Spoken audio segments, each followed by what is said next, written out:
Една от най-широко използваните съставки в гел-лаковете ще бъде забранена от септември.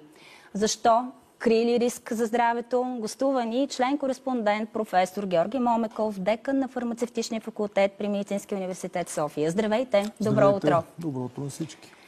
И така, няма да се опитвам рано сутринта да кажа цялото наименование. Ако искате, вие го направете на тази съставка. Но тренирам цяла сутрин. Да, така ли? Кажете я.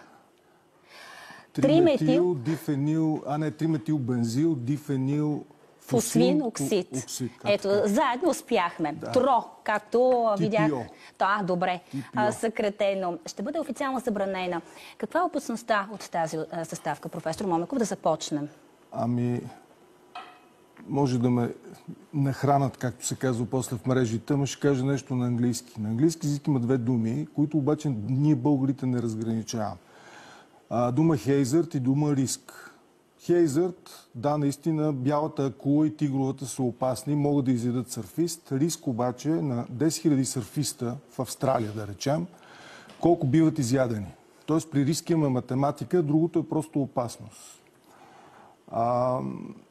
Не трябва да се плашим по никакъв начин от нещата, които се случват, а да сме доволни, че живеем в държава, част от Европейския съюз, която се приема, че рисковете трябва да се минимизират непрекъснато.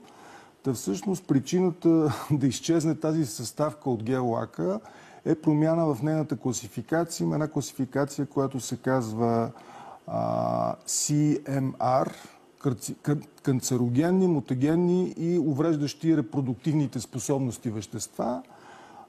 Те биват, ако изобщо има така класификация, като цяло се избягва включването им в козметични продукти. Но там има три варианта. Едното е 1А, което е сигурни канцерогени, мутагени или увреждащи репродуктивните. 1Б, при което имаме само данни от животински експерименти и 2, при което рисковете са теоретични. Така че от 2, което на английски би звучало proposed, минаваме в 1Б, което е presumed. Нюансът е много малък, даже на български трудно ще го преведем, но така или иначе заради това автоматично, когато едно вещество минава от 2 в 1Б, то трябва да бъде извадено от козметични продукти, така че тук няма колизия, има европейско законодателство и понеже ЕКА, това е Европейската агенция, която се занимава с регулацията на химикалите, е прекласифицирала това вещество, то трябва да се извади. Сега, трябва да се извади от септември. Какво обаче? Първо, извинявайте, забравих важно нещо да ви питам. Във всички гел-лакове ли го има това? Не. Сега ще излезе голям експерт по лакирането. Трябва да декларирам, че аз съм си лакирал дясната ръка, защото свира на китара. И много се чупеха. Едно време нямаше лакове професионални. Да. И съм се лакирал с каноколит, което не върши работа, но мога да влеза в обувките на хората, които трябва да се лакират, а не могат. Има всякакви алтернативи. Индустрията е много добре запозната с тези проблеми. За индустрията има огромен проблем, ще ви кажа какъв. Представете се един световен бранд гел-лакове, който работи в Евросъюза, но работи в Австралия и по цялото кълбо. Той може да си произвежда бранда без да го променя в почти всички точки на света, но в Евросъюза няма да може.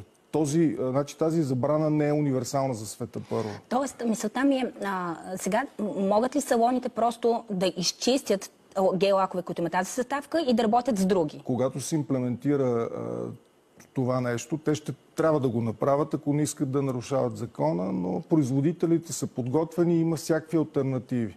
Сега вече ще трябва да поканите някоя дама, която се занимава с маникюр, да ви каже нюансите в нейната работа какви ще бъдат, но със сигурност няма да е проблем. Тази субстанция, каква е ролята? Нали знаете какво е активно мероприятие? Да. Събират се много хора мирно на един протест, вие искате да направите активно мероприятие и пращате агент-провокатор. Той или получава пари, или получава ракия. Удря някого и вече започва един неконтролиран процес.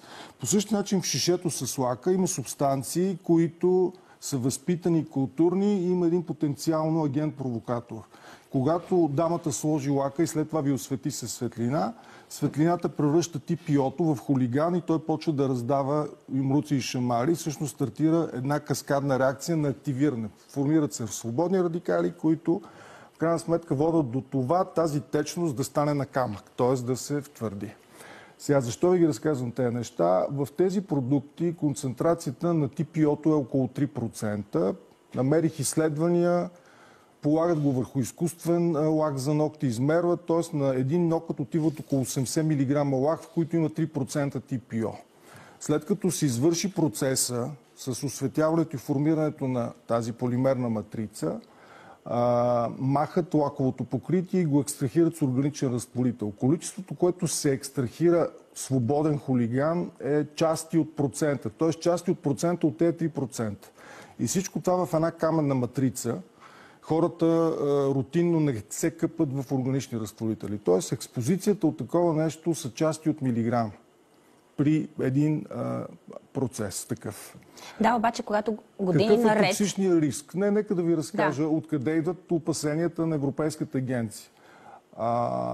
Животинските експерименти, когато не се търси летален ефект, се търси някакъв страничен ефект, има един термин наречен NOAL.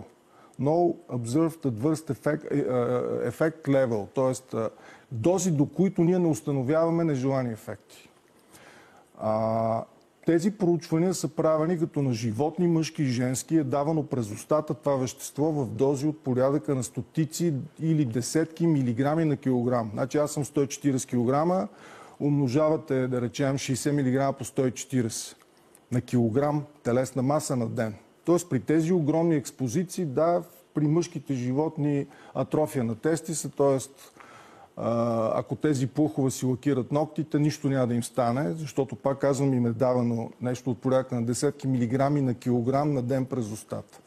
И вече от тези ноели се екстраполира. Приемаме, че животинският организъм е по-нечувствителен от нашия, има едни специални формули, по които се изчисляват теоретични рискове за човека, но при метода на експозиция, лакиране на ногти, нашата експозиция е буквално пренебрежима. Така че, ако въпроса на част от вашите зрители има ли някакъв реален риск, отговор е не, защото същата тази субстанция, за да влезе в лак за ногти, който се продава в Европейския съюз, тя е била обект и е била обект на токсикологичен интерес. Но просто в Европа има много строга регулация и когато едно вещество му се смени класификацията, то автоматично изкача.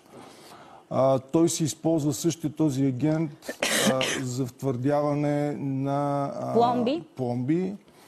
Използва се за съхнене на мастила в печатарската индустрия, използва се за лепила, така че той няма да изчезне. Това са регулаторни особености. Тук ще ви дам една препратка. В хранителни добавки има, няма сега да казвам вещества, за да не обърквам хората, но знаете, когато таблетката изглежда бяла, този бял цвят се получава като най-често в покритието на лака, т.е. филмовото покритие на таблетката, се слага едно вещество.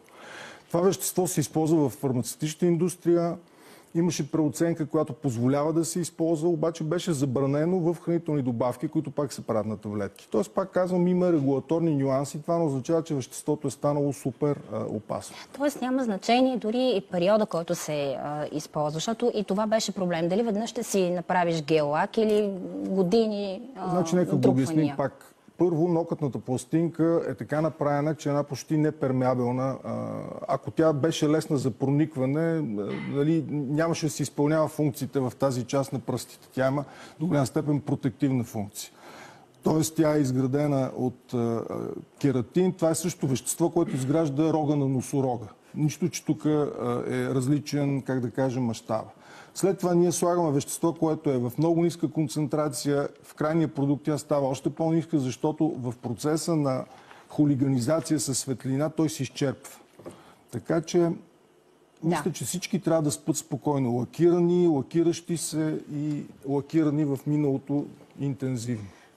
Отвори се и голямата тема изобщо дали UV-лампите не са по-опасни дори от тези вещества, но това е съвсем друго и за друг разговор. Да. Добре, надявам се, че внесохме достатъчно яснота.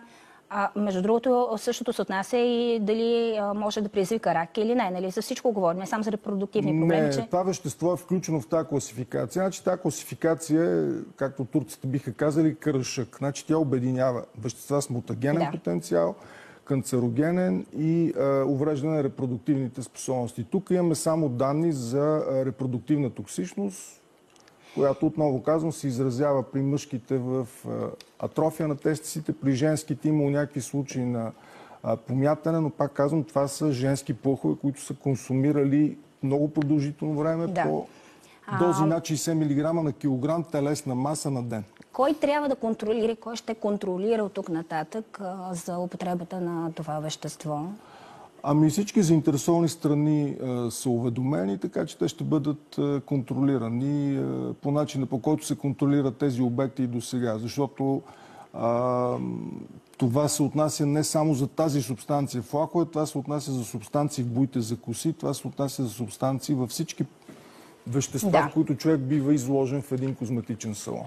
Добре, професор Момеков, пак да кажа, мисля, че внесохме достатъчно яснота. Надявам се и успокоение. Тук вижте проблема, единственият проблем голям е за производителите. Да. Те имат главоболия. За хората в момента просто се прави така, че един минимален риск да стане не